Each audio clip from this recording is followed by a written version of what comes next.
Como vai? Tudo bem? Seja bem-vindo ao meu canal Palavra da Fé. Quero que você se inscreva, compartilhe e vamos para a palavra. Então, eu quero falar um pouquinho sobre a questão da fé, né?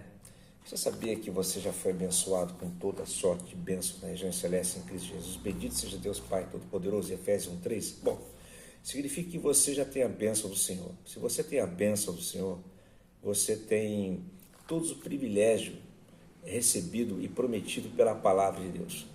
A promessa de Deus, quando fala a Abraão, sai da tua terra, da tua parentela, em Gênesis 12, e abençoarei o que eu te abençoarei, através de ti serão abençoadas todas as famílias da terra. Havia uma promessa de bênção, de prosperidade na vida de Abraão, no qual foi também passada a nós, para aquele que cremos. Veja, nós não somos judeus, nós não somos da raça judaica, apesar que o brasileiro, queira ou não, tem um pé em Israel.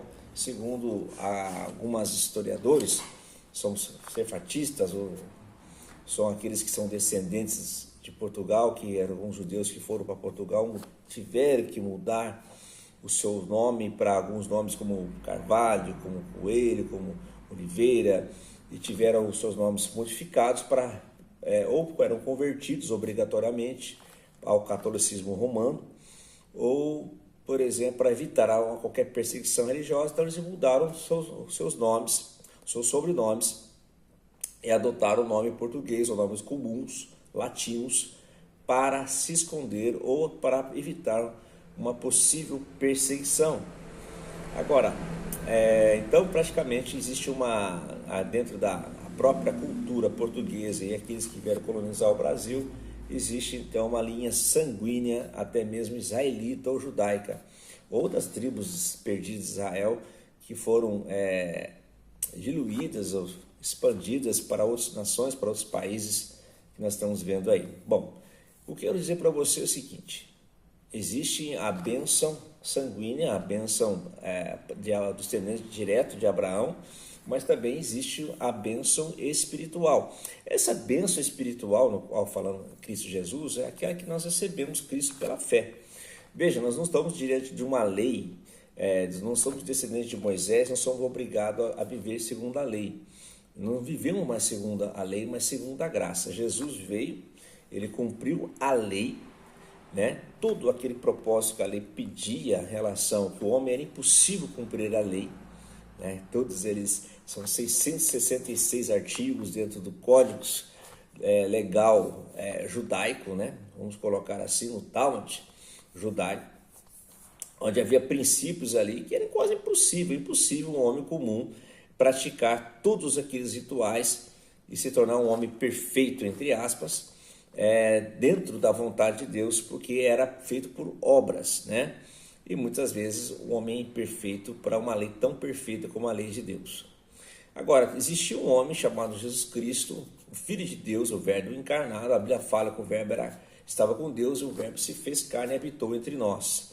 Nós vimos a sua glória lá em João, capítulo 1 do Evangelho de São João, fala sobre a manifestação do Verbo, da palavra encarnada, que é Jesus Cristo, a palavra Logos, ali em grego, e o Logos se fez carne, se fez tel, né? Se fez ali Deus, ali presente, habitando, né? Aqueles que vimos a sua glória unigênita, recebemos, temos agora também o direito de ser chamados filhos de Deus, conforme João, capítulo 1, versículo 12.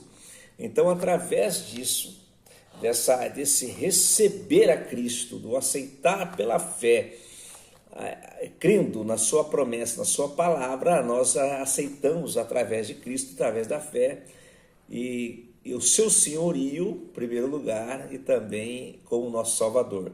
Mas ele vem salvar do quê? Só dos nossos pecados? Não, ele vem nos resgatar para o seu reino, ele vem resgatar o reino de Deus, implantar, é chegado o reino de Deus aqui na terra. Também ele fala do reino de Deus, ou seja, ele estava buscando novos súditos. Súditos somos nós da igreja. A igreja é um súdito, somos súditos de um reino espiritual invisível chamado igreja. A igreja é a reunião eclésia, a reunião de santos, a reunião da igreja de Cristo. Igreja significa chamado para fora, a palavra eclésia no grego, chamado para fora. Então eu fico muito assim desconfiado em igrejas que só ficam voltadas, centralizadas num egocentrismo eclesiástico, voltado somente para ela. e ela não tem essa visão missionária. Eu já tive lugares, vários lugares, várias igrejas, frequento uma igreja, mas eu já admirei igrejas que têm a visão missionária, a visão de amplitude, de levar o evangelho a toda criatura. Isso nós somos chamados, e de pregar o evangelho, fazer discípulos. Então a missão da igreja aqui na terra, ela não é para ser cercada, fechada, mas ela tem que ter uma visão de amplitude, ela tem que ter uma visão de crescimento, ela tem uma visão de avanço. Ela não pode ficar estagnada, que é estagnada, parada em si mesmo. A igreja ela tem que crescer, ela tem que progredir, ela tem que caminhar. E por isso que ela é abençoada com toda a sorte de bênção. Ela tem a bênção de Abraão, que é uma promessa que aqueles que receberam a Cristo, a mesma bênção que estava sobre Israel, agora está sobre a igreja. Então a igreja não tem que andar miserável, pobre, segue nu. Não, ela tem recursos. Deus protege o seu povo, guarda como príncipe de Israel. Nós somos reis e sacerdotes, diz a palavra de Deus. Hoje nós somos reis e sacerdotes, podemos andar como reis e sacerdotes. Por que reis e sacerdotes? Em primeiro lugar, somos filhos de Deus, filho do grande rei. Somos príncipes aqui na terra. No céu seremos príncipes, aqui na terra somos reis, né? A Bíblia fala exatamente isso. Por quê? Reis, porque nós expandimos um reinado aqui da terra, que é o reinado de Cristo. Nós expandimos o seu reino aqui na terra, através da palavra de Deus. Cada vez mais que você prega a palavra, onde é o território a ser alcançado? A mente e o coração. O coração representa o espírito do homem, e a mente do homem é alcançada pela renovação da palavra. A partir do momento que você prega a palavra de Deus, a palavra da fé, ela vai alcançando corações, alcançando espíritos, transformando, trazendo um novo nascimento. E cada vez que há um novo nascimento, há sim então um novo integrante de um reino, um novo súdito ao reino de Cristo. Um súdito ao reino de Cristo, né? Quando eu falo do reino de Cristo, falo do reino de Deus, tá? Jesus é chegado ao reino de Deus aqui na terra. João Batista, ele falava assim, que estava preparando o caminho, né? Daquele que não era digno de desatar as suas sandálias. E Jesus é chegado ao reino de Deus, ele já fala assim, é chegado o reino de Deus. Então você, novo súdito, quando você aceita Jesus Cristo, coloquei a câmera um pouco diferente aqui, tá? Deu uma pausinha rapidinha, já coloquei aqui certinho. Você então se torna súdito desse reino de Deus, tá bom?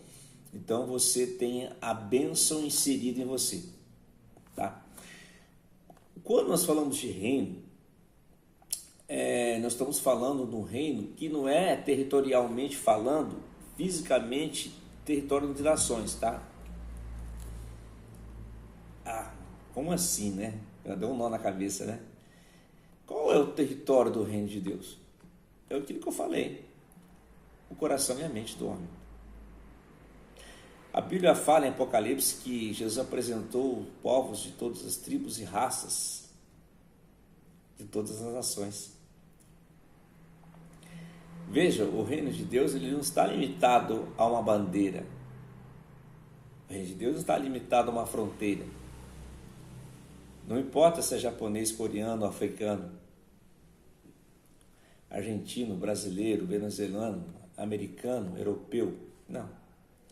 O reino de Deus, ele é alcançado, o seu território é alcançado através de corações. Quanto mais as pessoas aceitam Cristo, o território de Cristo é alcançado, é aumentado. A igreja, o território de Cristo, então, é um território invisível, sem fronteiras. Então, o reino de Deus, todo mundo acha assim, que se um país se tornar, veja, nós somos uma nação laica, se tornar cristão, já teve um império romano que era considerado um império cristão, deu certo? Não deu. Né? Tivemos Constantino, imperador de Roma, no maior império mundial. Se esse fosse o objetivo, então, de ter um reino terrestre, humano falando, territorialmente falando, entre posses de nações de terra, o exemplo mais antigo aí, colocado em prática, seria o Império Romano. E que desastre que foi. Não é verdade?